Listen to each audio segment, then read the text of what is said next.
जी बिल्कुल, corona virus का बचाव लाए सिंध हुकूमत के ऐलान तहत खानपुर महर शहर में लॉकडाउन वारो सिलसिलो जारी है। मां वाके ॿुधायां त खानपुर महर में लॉकडाउन SOPs तहत जेके कारोबार बंद आहिनि उन्हनि खे इंतज़ामिया बंद त कराए रही है, पर उन सां गॾोगॾु खानपुर महर में इंतज़ामिया ईअं सम्झो त कोरोना वायरस के दावत ॾेई छॾी आहे, छाकाणि त खानपुर महर शहर में जेका माल पिड़ी आहे उहा लॻाई पई वञे। अॼु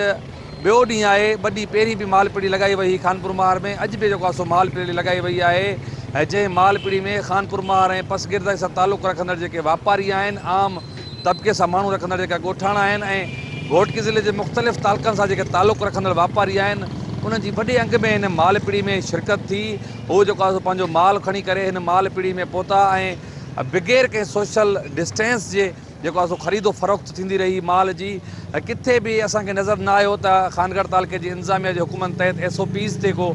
अमल करायो वियो हुजे। तंहिं करे खानपुर महर जे शहरियुनि खे इहो ख़दशो आहे त तालुके इंतज़ामिया जी इन रवैये सबबु कोरोना वायरस जो जेको ख़दशो आहे उहो वधी वियो आहे। तालुके इंतज़ामिया अहिड़े नमूने सां बग़ैर कंहिं SOPs ते अमल कराइण जे माल पिड़ियूं लॻे त ज़रूरु कोरोना वायरस खानपुर महर शहर ते वॾो अटैक करे सघे थो।